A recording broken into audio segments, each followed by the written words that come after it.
Hi, this is Scott Garibay, and today we're going to be talking about Andrew Yang and the Vernon Dursley surge.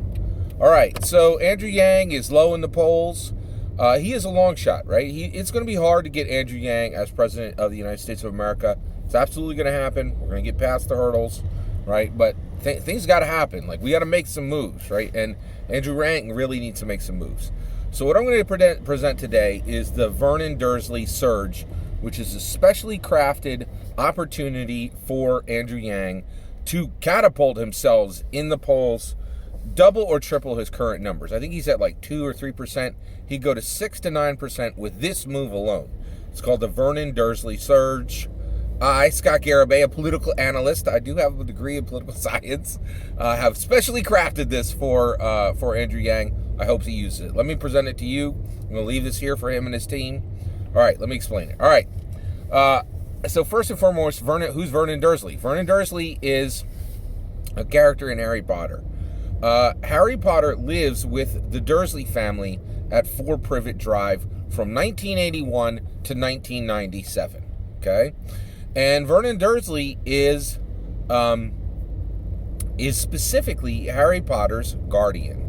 And he serves as a father figure to Harry Potter, right? Now, Harry Potter's got a full clip, right? A full magazine of father figures, right? Like it's like a rose bouquet of father figures. And Vernon Dursley is one of them, right? Now, here's the thing. Okay, so one, just real quick, I'm a huge Harry Potter fan. The books have been literally transformative in my life. I really love them because they really talk about friendship, and the world they paint is really vivid. And I'm a huge Harry Potter fan. I'm a huge J.K. Rowling fan. They're important to me, right? Okay. All right. Now, let's talk about Donald Trump. All right. So Andrew Yang and every other 2020 U.S. primary Democrat candidate is talking about Donald Trump. Okay. And right now, the debate host used this great term. They said, what is the sunlight between you, right? And they were using this term to say, what's the difference between you candidates? You all look the same to me, right? And boy, are they right? A lot of the 2020 candidates, they're almost indistinguishable. Like, what on earth is the difference between, Bennett and Delaney?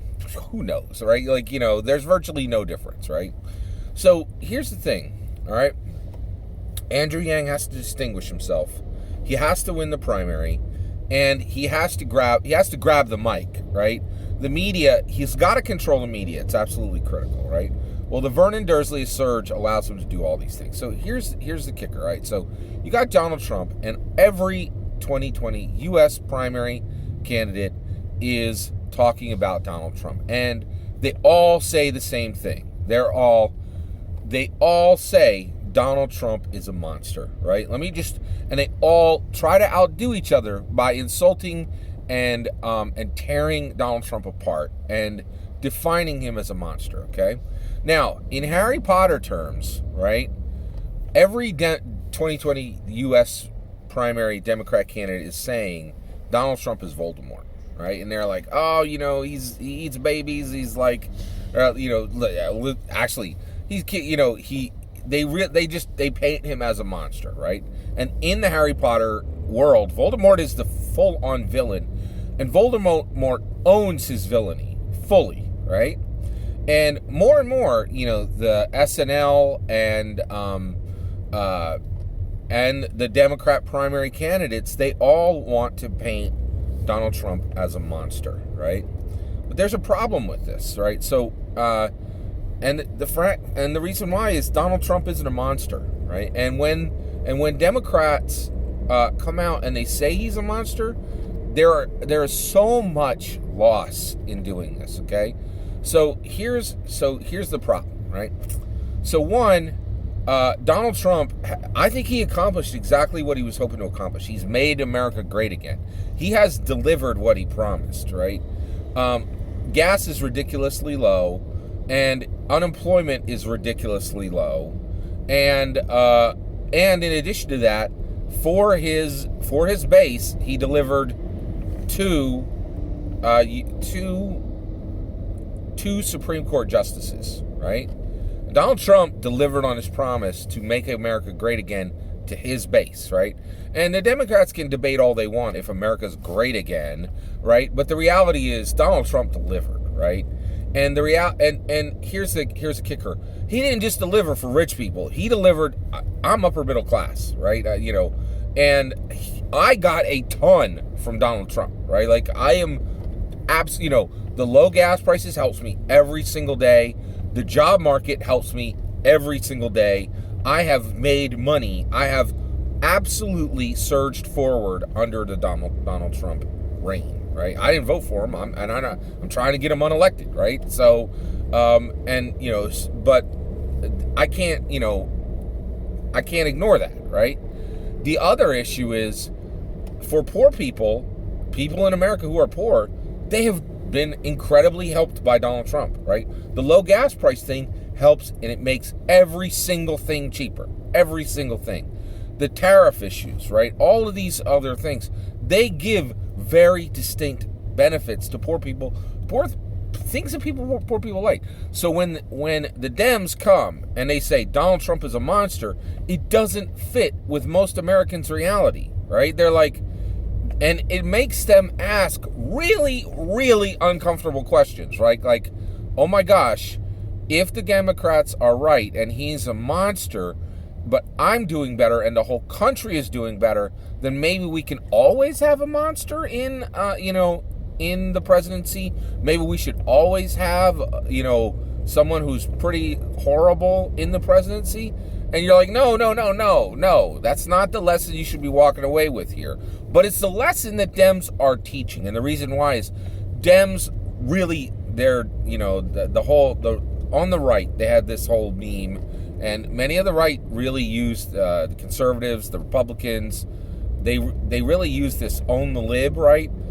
Liberals and Democrats lost their mind when Donald Trump got in. And one of the things is they've been assuaging their pain and their anguish and their frustration by lashing out at Trump. And it feels great for Democrats and for liberals, right? It's just so wonderful.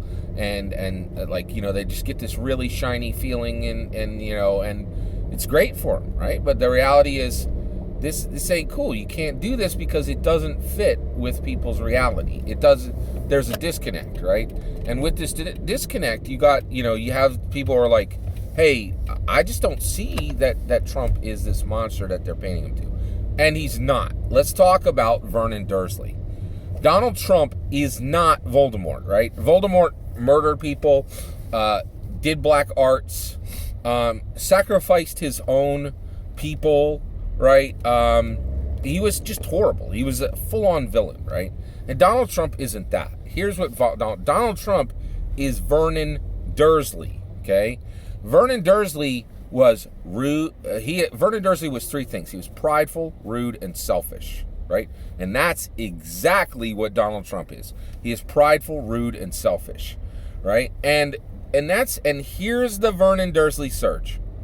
Andrew Yang disconnects himself from all the other Democrats, and he takes two moves, right?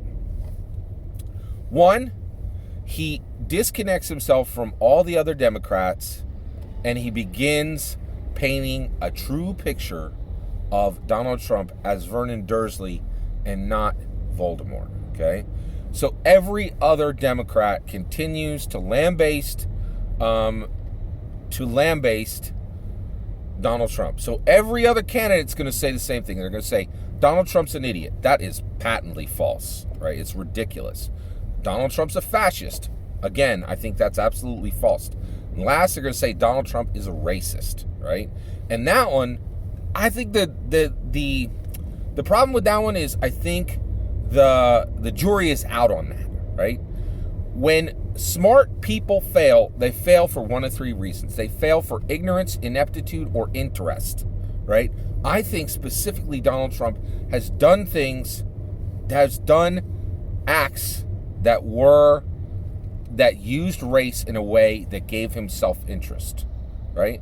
Now, is there a difference between somebody who does something for a specific interest to move themselves forward and someone who passionately is for something? I think there might be, right? And so the issue is there's this picture of Trump that's being painted that does not match the reality of the vast majority of Americans, right? And it makes the Dems look foolish. People can see their joy in the teardown of Trump. The Dems are going to have a ton of things to answer for when Trump's gone. One of them is body shaming, right? Like, just, because the Dems have lost their mind because Trump is, like, owning them so hard, right? Like, one of the things is they routinely mock his age. They mock his, the fact that he's not svelte. They mock his hair. They mock his skin. Like, all this, right? You're not allowed to do this as a Democrat. You can't, right? You're not allowed to do this. We're supposed to be above the fray. When they go high, when they go low, we go high, right? Does anybody remember Michelle Obama's talk? Right? Like, we are not allowed to do these things. We're not allowed to body shame. We're not allowed to come at somebody on their physical appearance. It's not allowed within the Democrats, right? We were supposed to be above it, right? But so many Dems are just so frustrated and hurt and angry that they're using these lash outs as their own form of very bad therapy, right? And so that's the issue, is we got to walk this stuff back, right? And so if Andrew Yang, right, says, I don't believe that President Trump is a monster, I believe he's Vernon Dursley, right? He is smart and he is capable, right? And he is stewarding this nation. I recognize all of this, right? I'm not going to pretend that you don't have more dollars in the bank, that you don't have more employment security, that you don't have more under Trump. You do, right? He has been a steward to this nation. We can't say he's a good steward, but he has not neglected his stewardship duties. Exactly the way Vernon Dursley was a father figure to Harry Potter. Let's talk about exactly what Vernon Dursley did, right? Vernon Dursley routinely yelled at Harry Potter, okay? Recognize he never struck him, right? He kept him in a cupboard under the stairs, right? He kept him in this tiny little room under the stairs. Later, Harry got a bigger room, right? But he kept him under these stairs. He insulted Harry routinely, right? Vernon Dursley was prideful. He was rude and he was selfish, right? But do not forget for 1 second, Vernon Dursley, he made sure Harry Potter was fed. He gave him clothing and he gave him shelter, right? And he even gave him discipline and actually acted as a father to him. Not even a good father, just a father to him, right? He never abandoned Harry, right? And this is the actual true image of Trump, right? He has not neglected this nation, right? And the Dems continuing to say the sky is falling when everyone can see that the sky is not falling is not helpful, right? Trump is not Voldemort. He's not a straight villain. He is Vernon Dursley, right? He has been a steward for this nation. I don't like saying that, right? But that's the issue, is we as Democrats have to say the truth. We have to own truths that are hard. We have to say words that scrape our mouth when they come out, right? I don't like that Donald Trump has been a steward to this nation, but he has been, right? Donald Trump is not Voldemort. He is Dursley. That's important to recognize, right? Now, here's the Andrew Yang surge, right? So Andrew Yang, listens to this video, right? And he goes, okay, yeah, I see it. I need some points. Let's do this. Let's rock this, right? So he comes out and he says, listen, Trump has made America great again, right? I am no longer, and frankly, Trump has been a steward to this nation.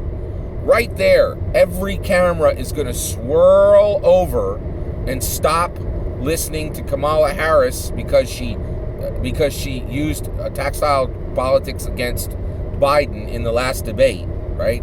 And it's going to go, what? Is that a Democrat singing the praises of Donald Trump?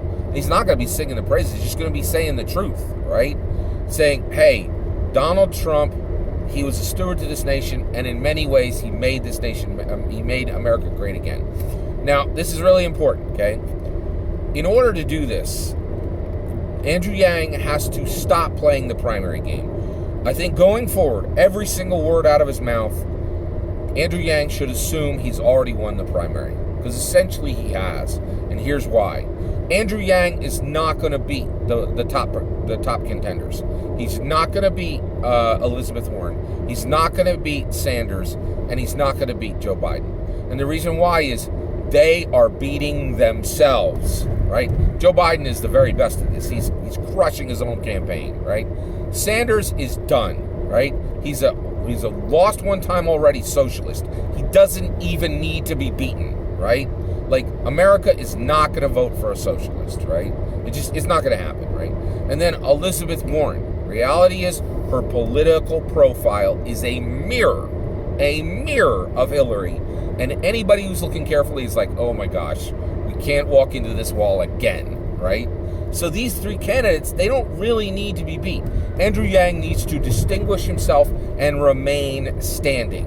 And when the primaries are done, everybody's going to pick up a die. They're going to roll the dice, and they're going to see who has the highest number, right? The reality is it's going to be very, very hard to win the primaries. But Andrew Yang should immediately stop running against the other candidates and say, listen, this is what I'm going to do to transform this nation. This is what I'm going to do to transform this nation. This is what I'm going to do to transform this nation.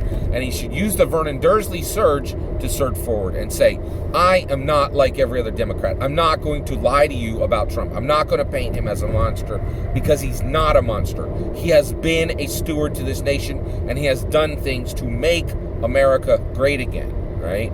Now, let's talk about Andrew Yang. So he acknowledges that Trump is not a monster, and then he says, but you as the American people, right? Donald Trump is prideful. He is rude. He is selfish, right? Now, here's the kicker.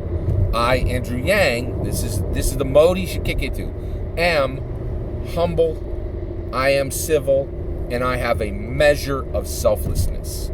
A measure of selflessness. And you, the American people, deserve more than a prideful, rude, selfish president. We must fix the presidency. The presidency cannot be a place for arrogance, cannot be a place for cuss words and swear words and filth that doesn't belong, that shouldn't even be on Showtime at 1 a.m., right? And last, it is not a place for selfishness. We can't, we need the president to be thinking about more than a Trump hotel in Moscow Square, in Red Square, We've got to restore the presidency itself. You, as the American people, deserve more than stewardship. You deserve acceleration, and you deserve to have the problems that Trump has introduced, which are not the end of the world, but they are bad. You need them escalated, and you need them fixed. You need them identified. You need them acknowledged. And I, Andrew Yang, he should say this. He should say, I am acknowledging the stewardship that Trump has done, and I am telling you, I will give you everything Trump gave you, and I will return humility, civility, and a measure of selflessness to the role of president. And that has got to happen immediately, because the presidency is important. And we should only have humble, civil, selfless people in the presidency. I'm one of them. Let me be your president. That is the Vernon Dursley surge, right? You are going to distinguish yourself because you're not going to be wasting time telling people that Donald Trump is a monster when he's not. He is prideful, rude, and selfish. And if you think I'm making light of what Donald Trump is, I'm not, right? That first one, pride, Bible says that's the number one sin, right? If you're an evangelical Christian, you know what the number one sin is? It's not what you would guess. It's not the thing that everybody says evangelicals care about. It's pride, right? Like, Pride is the number one sin in the Bible. It's warned against again and again and again. And a world of hurt comes out of pridefulness, comes out of arrogance, right? And Donald Trump has very much damaged the presidency. But let's not lie. He hasn't done anything that can't be fixed, right? He hasn't ruined the presidency forever, right? Andrew Yang can fix it, right? So that is the Vernon Dursley surge. Is you be the only Democrat to speak truth about Donald Trump. And I will admit, these words are going to scrape when they come out of Andrew Yang's mouth. It is going to hurt to say them, right? But the reality is, as Democrats, we cannot have unlimited, joyful teardowns of Trump. We have to be truthful, right? And there's a huge opportunity for Andrew Yang to distinguish himself and say, I'm the only candidate that's going to speak truth to you about Donald Trump, and I'm the only candidate that can actually bring over Republicans and conservatives. And guess what? The Vernon Dursley surge will absolutely win Republicans and conservatives. And conservatives and Republicans are ready for this message to say, yeah, I really like the unemployment and I like the lower taxes, but you know what? I don't like people cursing, right? And I don't like pridefulness and arrogance because my pastor taught against it last week.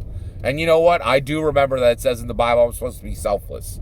So yeah, let's get to it. Give me everything that Trump gave me, and then give me humility, civility, and selflessness. I would like to reattach those to the presidency, right?